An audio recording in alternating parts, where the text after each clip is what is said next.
Alors, bonjour à tous et heureux de vous retrouver. On est toujours ce mercredi 8 avril 2020 en confinement. On est avec une petite chronique du Québec en confinement. Il est à peu près quelle heure?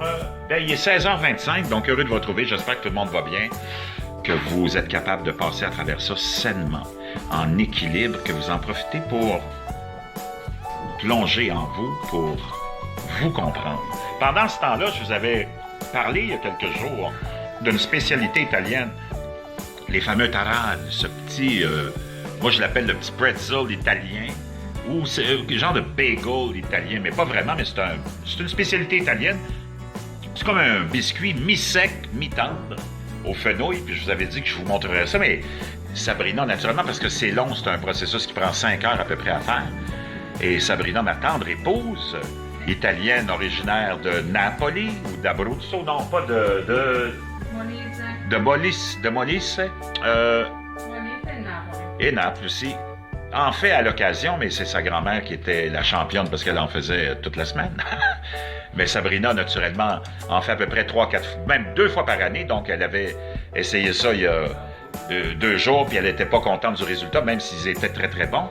Là, elle a réussi sa part, parce que c'était, quand même, ça faisait longtemps qu'elle n'avait pas fait. On va aller voir ce que ça donne, puis je voulais vous montrer ça. Donc, comme je vous le disais, ça ressemble vraiment, c'est une pâte qu'on voit ici, là. Hein, il y a du fenouil là-dedans, c'est une pâte que tu fais et que tu dois laisser monter pendant une couple d'heures, et après ça, tu la partages en morceaux que tu allonges, hein, une espèce de tube, comme un pretzel ou un bagel, en le roulant. Et après ça, tu vas le tourner, puis tu vas l'assembler, puis là, tu vas aller le coller aux extrémités.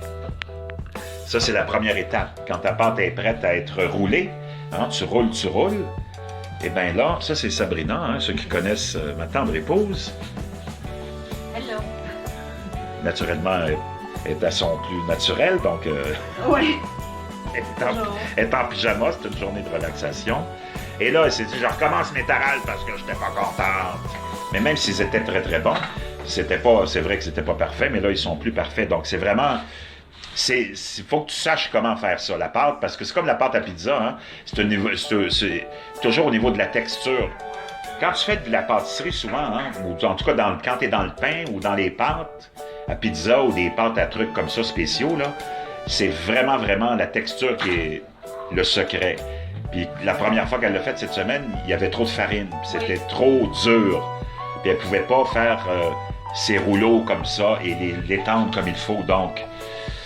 Elle n'était pas contente, puis elle a eu un défi, elle dit « il faut que je le réussisse », puis là, finalement, elle a refait sa pâte, elle s'est concentrée un petit peu plus, puis sa pâte est vraiment réussie. Donc, c'est une pâte qui est faite à base de farine, de l'eau, de la levure, on met du vin blanc aussi, et des graines de fenouil. Beaucoup de graines de fenouil. Beaucoup de graines de fenouil, ça, c'est, elle aime ça, mais c'est surtout le secret de ce petit bâtonnet, ou ce petit pretzel italien, c'est d'avoir beaucoup de graines de fenouil. Donc là, elle va tout rouler ça.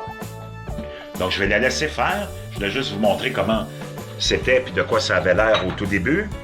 Mais c'est vraiment le fantastique. Vous pouvez en acheter, ça se vend dans le commerce, là, des taralles qui sont commerciaux et qui se vendent dans des sacs, mais c'est loin d'être ce que tu fais à la maison, hein? C'est vraiment pas bon. C'est vraiment pas bon. Mais ça te donne une idée de ce que c'est et le goût. Mais c'est à peu près tout. À moins que tu trouves une vraie pâtisserie italienne qui en fait des maisons.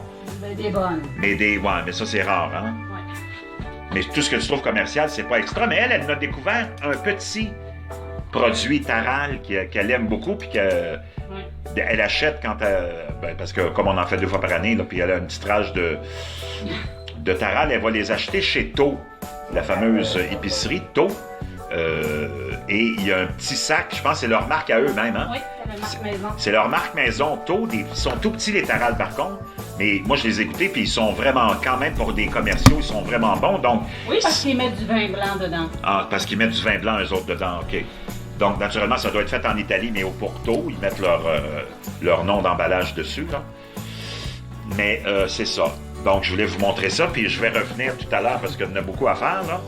Je vais vous montrer après ça les étapes de la cuisson, puis comment c'est pour arriver à juste ce petit maudit biscuit-là, cette petite affaire-là, c'est 5 heures de travail, mais c'est à peu près 10 minutes de plaisir parce que tu as tout fini ça en 10 minutes. Donc, il y a une limite de 1 par jour par personne. Qu'on est limité. Parlant de limitation, on est-tu dans un... On est à peu près dans le monde de la ration. On est tous rationnés maintenant, donc... C'est le socialisme. Donc, je vais vous revenir pour l'étape de la cuisson. Ça se fait en 2 étapes. Vous allez voir, c'est formidable. C'est vraiment comme le... Là, on arrive quand... L'étape de la cuisson, c'est plus comme le bagel. Hein? Le bagel, il doit être bouilli avant d'être cuit au four. Je ne sais pas si vous êtes déjà allé dans les factories de bagel dans Outremont.